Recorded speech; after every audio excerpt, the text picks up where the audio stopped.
মা সর্বমঙ্গলা মন্দির। আজকেও মায়ের অম্বুবাচীর রেশ কাটেনি, তাই বন্ধ আছে। 3 দিন থাকে, তো আজকে লাস্ট বন্ধ আছে। আগামীকাল আবার খুলে যাবে। কেদারেশ্বর মহাদেব।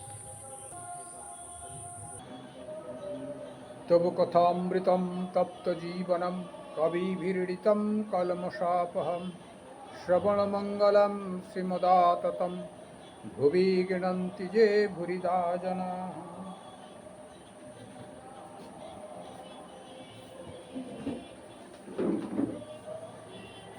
আজকে আমরা কথামৃত একটু পাঠ করছি, আপনারা একটু শ্রবণ করবেন, একটু পারলে শেয়ার করবেন,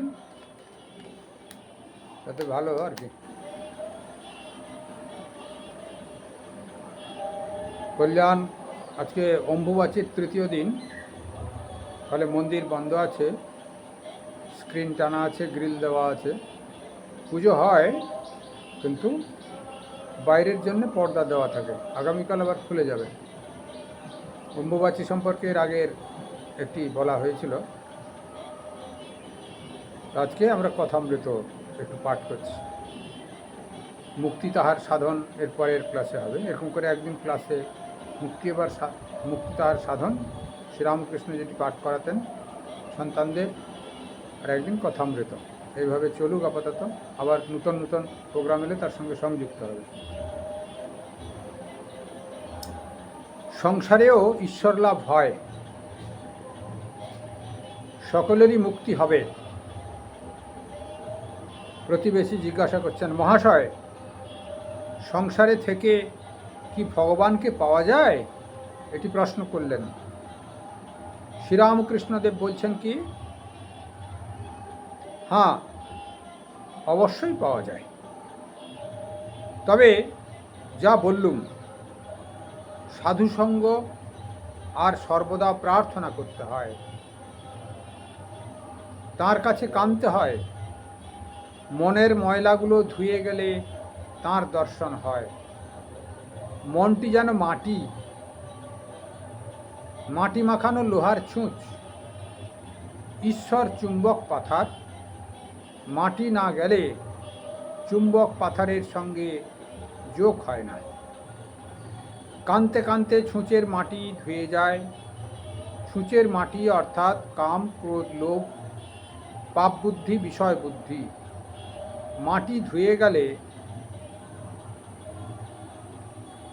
ছুঁচকে চুম্বক পাথরে টেনে লবে, অর্থাৎ ঈশ্বর দর্শন হবে। চিত্তশুদ্ধি হলে তবে তাকে লাভ হয়। জ্বর হয়েছে, দেহেতে রস অনেক রয়েছে, তাতে কুইনাইনে কি কাজ হবে? সংসারে হবে না কেন?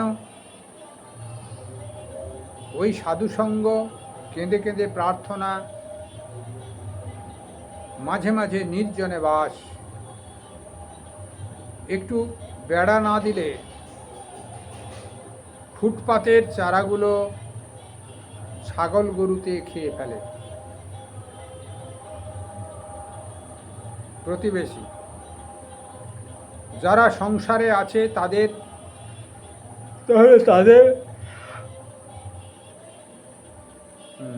যারা সংসারে আছে তাহলে তাদেরও তো হবে। শ্রীরামকৃষ্ণ, সকলেরই মুক্তি হবে, তবে গুরুর উপদেশ অনুসারে চলতে হবে। বাঁকা পথে গেলে ফিরে আসতে কষ্ট হবে।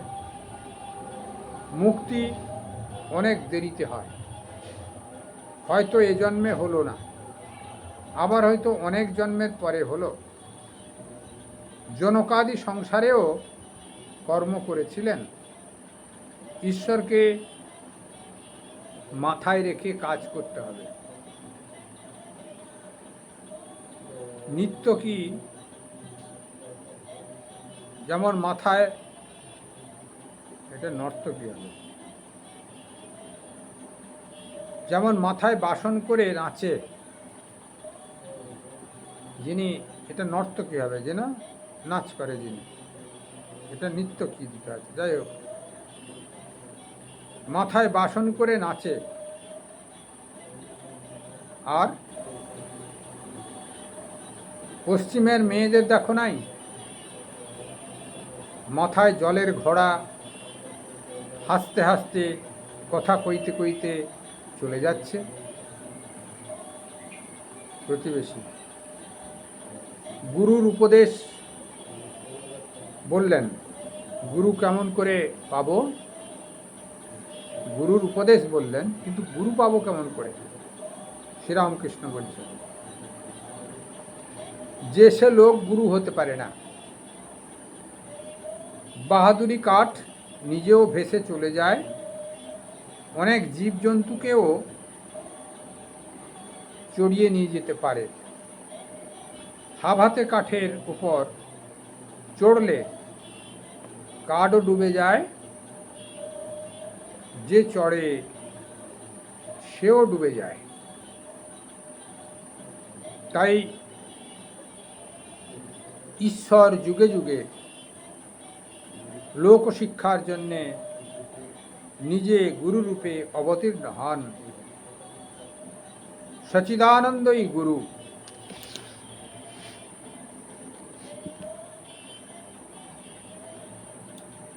সচিদানন্দই গুরু। ভারী সুন্দর ঠাকুর বলছেন। তারপর কি বলছেন? জ্ঞান কাকে বলে, আর আমি কে? ঈশ্বরই কর্তা, আর সব অকর্তা। এর নাম জ্ঞান। আমি অকর্তা, তার হাতের যন্ত্র। তাই আমি বলি, মা তুমি যন্ত্রী, আমি যন্ত্র। তুমি ঘরণী, আমি ঘর। আমি গাড়ি, তুমি ইঞ্জিনিয়ার। যেমন চালাও তেমনি চলি, যেমন করাও তেমনি করি, যেমন বলাও তেমনি বলি। নাহং না অহং, নাহং নাহং ন অহং, মানে আমি নয়। নাহং নাহং, তুহু তুহু, তুমি তুমি। যেমন বলাও তেমনি বলি, ঈশ্বরে সমর্পণ করা। ভারী সুন্দর। আজকে এটি বললেন, একটু ঝালাই করে নেওয়া যাক।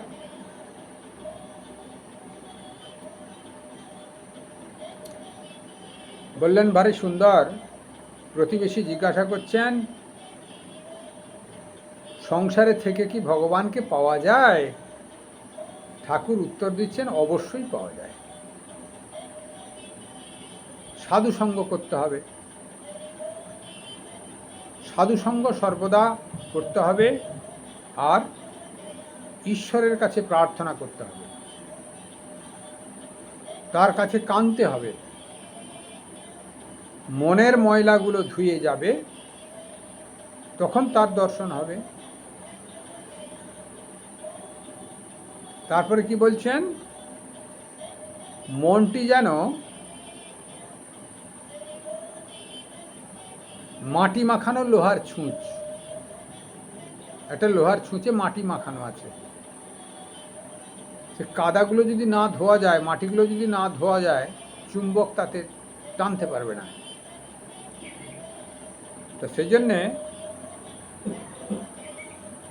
লোহাগুলো ধুতে হবে, এই লোহাটাকে মানে মাটিগুলোকে ধুয়ে ফেলতে হবে।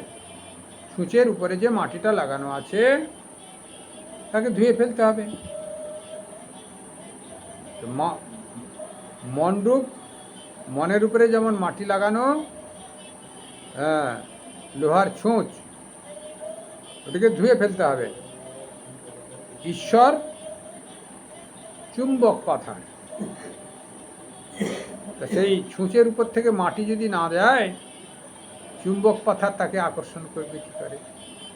আমাদের মনের ভিতরে যে ময়লা সব আছে, কাম, ক্রোধ, লোভ, মোহ, মাশ্চর্য, অহমিকা, লোকের ক্ষতি করার চেষ্টা, লোকের বদমাশি করার চেষ্টা, পাওয়ার যাতা বাসনা কামনা করা, এগুলো সবই ওই ছুঁচের উপরে কাদা লাগানোর মতো, মনের উপরে ময়লা পড়ে যাওয়ার মতো। তা সেই ছুঁচের উপর থেকে কাদা সরালে যেমন চুম্বক পাথার, চুম্বক যেরকম আকর্ষণ করে নেয়, তেমনি মনের থেকে ময়লা সরালে ভগবান আকর্ষণ করে নেবে। এই কথা ভারী সুন্দর বললেন। তারপরে বলছেন কি, সাধু সঙ্গ সর্বদা দরকার, সাধু সঙ্গ না হলে হবে না। ঠাকুরের এই কথাটা প্রায় কথামৃতের ভিতরে সাধু সঙ্গ যে কতবারের বলা আছে তার ঠিক নেই। অর্থাৎ সাধু সঙ্গ অবশ্যই দরকার, ঠাকুর এটা সম্পূর্ণ বিশ্বাস করতেন। নিজে অবতার পুরুষ হলেও নিজে সাধু সঙ্গ করেছেন। এই ছোটবেলাতে কামার পুকুরে তো বহু সাধু সঙ্গ করেছেন। তা সে ভূতির শ্মশানে, তারপরে দক্ষিণেশ্বরে এসে যখন ঝাউতলাতে অনেক সাধু আসতো তাদের সঙ্গে গপ্প করতেন।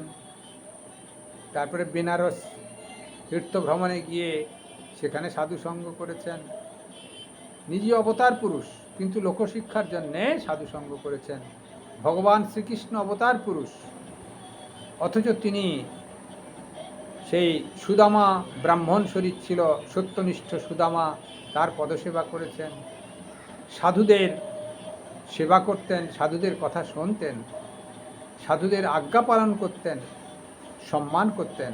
সাধুসঙ্গ সর্বদা প্রয়োজন, এটি লোকশিক্ষক হিসাবে তিনি যেন অবতার পুরুষ হলেও তিনি লোকশিক্ষক হিসাবে কাজ করে গেছেন ভগবান শ্রীকৃষ্ণ।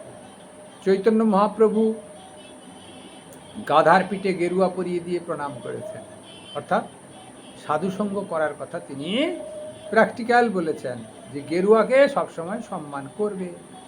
অর্থাৎ গাধাও যদি গেরুয়া পড়ে, তার ভিতরে কোনো পাওয়ার নাই, কিন্তু তুমি গেরুয়াকে প্রণাম করবে, গেরুয়া সঙ্গ করবে, অর্থাৎ সাধু সঙ্গ করবে। সাধু সঙ্গ করলে তোমার সমস্ত কালিমা ধুয়ে মুছে সাফ হয়ে যাবে। অর্থাৎ সূচের উপরে যে কাদা মাখানো ছিল, যার জন্যে চুম্বক পাথার টানতে পারছিল না, সেই কাদাটা ধুয়ে দেওয়া হলো, চুম্বক পাথার তাকে আকর্ষণ করে নিল। তেমনি সাধু সঙ্গ করার ফলে মনের ময়লাগুলো সমস্ত ধুয়ে মুছে সাফ হয়ে গেল। তখন ঈশ্বর কোলে তুলে নেবেন, বা তার ভিতরে জ্ঞানাগ্নি প্রজ্বলিত হবে। যখনই বাসনা কামনা ধুয়ে মুছে সাফ হয়ে যাবে, তখন আর কি থাকবে? ঈশ্বর আপনি প্রকটিত হবেন। ঈশ্বর কি দর্শন দেবেন না দেবেন সেটা পরের কথা, নিজের ভেতরেই ঈশ্বর থাকেন, ঈশ্বর সর্বত্র। যদি খারাপ জিনিসটাকে ধুয়ে মুছে সাফ করে দিলাম, তা ভিতরে চকচকে বস্তুটা বেরিয়ে যাবে। সেই চকচকে বস্তু হচ্ছে ঈশ্বর। প্রত্যেকের ভিতরেই সেই ঈশ্বর বর্তমান, বাইরেও আছেন, তিনি ভেতরেও আছেন। তা আমরা দেখতে পাই না বলে ভেতরে ভোর করে পুজো করি। আজকে যেরকম গঙ্গা পুজো, দশহরা, এই গঙ্গা পুজোতে মূর্তি করে সব গঙ্গা পুজো করছে। গঙ্গা আমাদের ভিতরেও আছেন, শিবের মস্তিষ্কে আছেন, আবার সেই মূর্তি করে আবার তার পুজো করা হচ্ছে। অর্থাৎ আমাদের অন্তর্জগতে যখন কম প্রবেশ করা হয়, তখন বাইরের মূর্তির প্রয়োজন হয়। বাইরের মূর্তিকে অবলম্বন করে অন্তর্জগতে প্রবেশ করতে হবে। তাই ধ্যান প্রক্রিয়ার ভিতর দিয়ে অন্তর থেকে পুষ্পেতে শ্বাস দিয়ে পুরোহিতদের জিজ্ঞেস করবেন, তাই বলবে। তা ঘটেতে স্থাপন করা হয়, মা এখানে তুমি বিরাজ করো, দিয়ে ইয়া গচ্ছ ইহতিষ্ঠ ইহতিষ্ঠ, ইহ সন্নিধেই ইহ সন্নিধেই, ইহ সন্নিরুদ্ধস্য ইহ সন্নিরুদ্ধস্য, ইহ সম্মুখী ভব ইহ সম্মুখী ভব, অত্র অধিষ্ঠানং কুরু। এই করে বলে তাকে এখানে পুজো করার জন্যে অধিষ্ঠিত হতে বলা হয়। তুমি আমাদের গৃহেতে আপাতত উপস্থিত হও, দিয়ে কৃপা করো। আবার তাকে সংহার মুদ্রায় ঘট থেকে ফুল নিয়ে, নাসিকায় শ্বাস নিয়ে ফুলটাকে নিক্ষিপ্ত করে দেওয়া হয়, বা বিসর্জন দেওয়া হয়, বা ফেলে দেওয়া হয়, যাই বলেন। তা অর্থাৎ ভেতর থেকে অন্তর্জগৎকে থেকে ঈশ্বরকে নিয়ে এসে বাইরের জগতে প্রতিষ্ঠা হয়েছিল, আবার অন্তর্জগতে নিয়ে চলে যাওয়া হয়। সেই জন্যে আমাদের অন্তরেই ভগবান আছেন।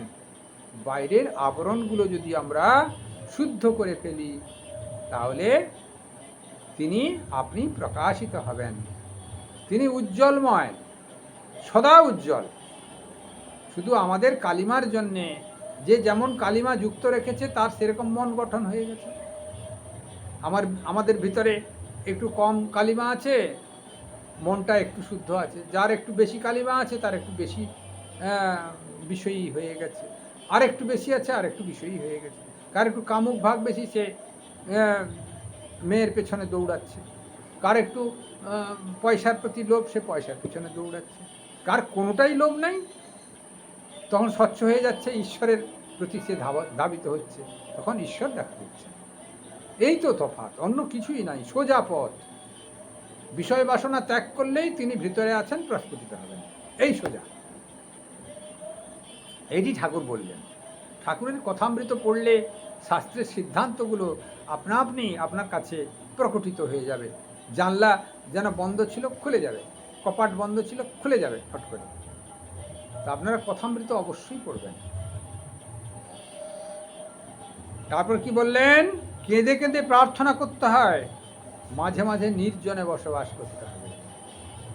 একটু বেড়া না দিলে ফুটপাতের চারা গাছ ছাগল গরুতে খেয়ে ফেলে। ভারী সুন্দর। বাচ্চা ছেলেকে চারা গাছের দৃষ্টান্ত দিয়ে বাচ্চা ছেলেদের, অর্থাৎ আধ্যাত্মিক জগতেও আমরা সকলেই বাচ্চা, যেন যারা জ্ঞান লাভের পথে পথিক হতে এসেছি। তো সাধুসঙ্গের প্রথম সূচনা, তারা সবাই বাচ্চা ছিল। সেই বাচ্চা ছেলেদের কি করতে হয়? মা বাবা গাইডেন্স করবে, বড় হবে। একটা মাথায় একটা চারা লাগানো হয়েছে, তাকে বেড়া যদি না দেন, তারপরের দিন ওই ঘোষেদের ঘোষানি হয়তো গরু বেঁধে দিল, খেয়ে নিল, সে কি আর থাকবে?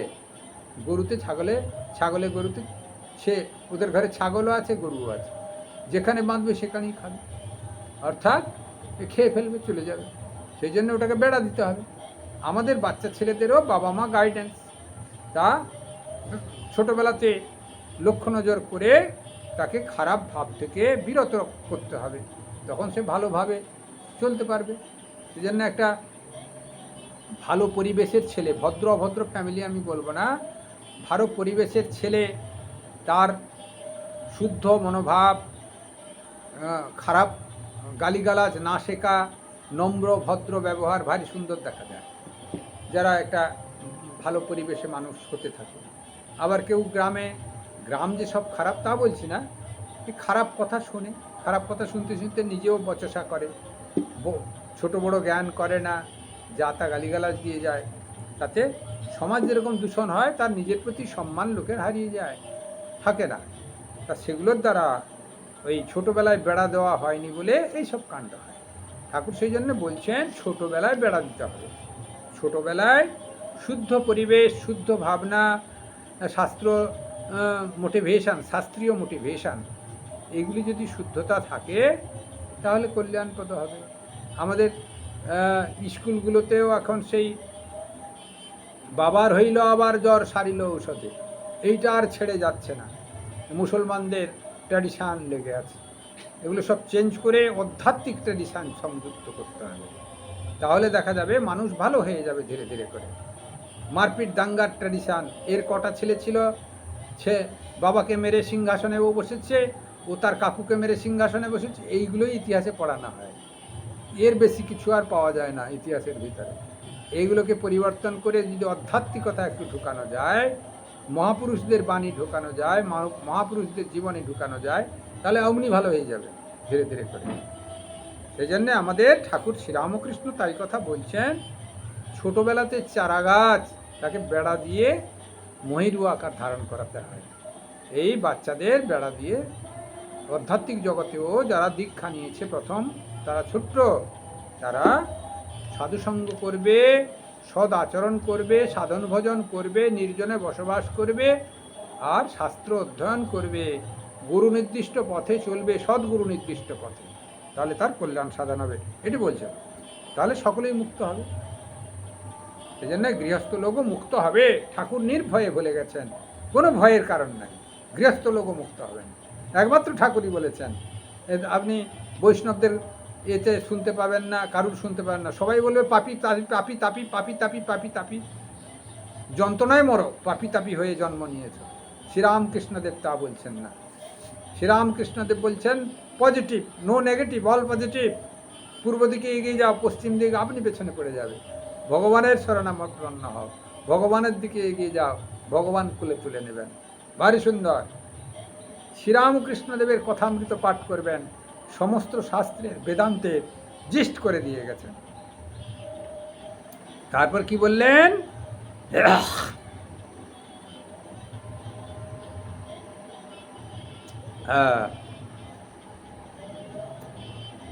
সকলের মুক্তি হবে, ঈশ্বরকে মাথায় রেখে সব কাজ করবে। হ্যাঁ, আরও বললেন কর্ম ত্যাগ করতে নাই। ঠাকুর বারবার বলেছেন কর্মযোগকে, ভগবান শ্রীকৃষ্ণ যেমন কর্ম ত্যাগ করতে বারণ করেছিলেন, ক্ষত্রিয় ব্যক্তিকে ক্ষাত্র ধর্ম, অর্জুনকে উপদেশ দিয়েছিলেন, ব্রাহ্মণকে তার কর্ম, এরকম প্রত্যেকের যে বর্ণ বিভাগ করেছিলেন তাতে যার যা কর্ম ঠিক করতে বলেছিলেন। এখানেও শ্রীরামকৃষ্ণদেব বলছেন কর্ম ত্যাগ করতে নাই, কর্ম অবশ্যই করবে, তবে কি ঈশ্বরকে মাথায় রেখে বা ঈশ্বরকে হৃদয়ে রেখে ঈশ্বরকে শরণাপন্ন হয়ে কর্ম করো। তার কাজ করছি আমি, এই জ্ঞান করে কাজ করে যাও, কর্ম ত্যাগ করতে নাই। কর্ম ত্যাগ করলে অলস হয়ে যাবে, তার ভিতরে কাম ক্রোধ এইসব ভাবনা এসে যাবে। সেই জন্য কর্ম ত্যাগ করতে নাই, শ্রীরামকৃষ্ণদেব বলছেন। এবং দৃষ্টান্ত দিয়েছেন কীরকম? যেটা প্র্যাকটিস, অভ্যাস করতে হয়। নৃত্য করার সময় বাসন নিয়ে অনেকে নৃত্য করে। আমরা সেই বাইরের থেকে ড্যান্সার আসে দেখবেন, ঘটগুলো মাথায় নিয়ে, মাথায় ফেটি বেঁধে ঘটগুলো মাথায় নিয়ে নাচতে নাচতে রাস্তা দিয়ে যাচ্ছে। প্র্যাকটিস করেছে, অভ্যাস করেছে। সেই রকম ঈশ্বরকে অন্তরে রেখে কাজ করা অভ্যাস করতে হবে। সবসময় ঈশ্বরই কাজ করছেন, ঈশ্বরেরই আমি কাজ করছি বা ঈশ্বর আমাকে দিয়ে কাজ করাচ্ছেন, এইসব ভাবনা আমাদের ভিতরে আসবে, এটা বলছেন। তারপর বলছেন কি, তাহলে গুরু কোথায় পাবো? আপনি যে গুরুর কথা বললেন, সাধুসঙ্গ করা বা গুরুর উপদেশ অনুসারে চলা, গুরু কোথায় পাবো বা গুরু কেমন হবে? শ্রীরামকৃষ্ণদেব বলছেন যুগে যুগে ঈশ্বর গুরুরূপে আসেন লোকশিক্ষার জন্যে। গুরুই সচ্চিদানন্দই গুরু। সৎ কথার অর্থ হচ্ছে অস্তিত্ববান, চিৎ কথার অর্থ হচ্ছে চৈতন্য সত্তা, আর আনন্দ, আনন্দ স্বরূপ তিনি। সেই গুরুদের আমার প্রয়োজন। সচ্চিদানন্দই গুরু, সচ্চিদানন্দই সব করবেন, সৎ চিৎ আনন্দ, সচ্চিদানন্দই আমাদের গুরু, আর কোনো গুরুর দরকার নাই। অর্থাৎ গুরু ওই ঈশ্বরই গুরুরূপে আসেন, অর্থাৎ সদ্গুরুর আশ্রয় অবলম্বন করে, সন্ন্যাসী গুরুর আশ্রয় অবলম্বন করে, ত্যাগী গুরুর আশ্রম অবলম্বন করে আমাদের এগিয়ে যেতে হবে, নচেত খালে পড়তে হবে। নচেত ভুল গুরুর শব্দ উচ্চারণ শুনে ভুল গুরুর পথে হাঁটতে হাঁটতে বেপথে চলে যাওয়া হবে, অর্থাৎ যেখান থেকে শুরু করার কথা ছিল আরও পিছিয়ে যেতে হবে।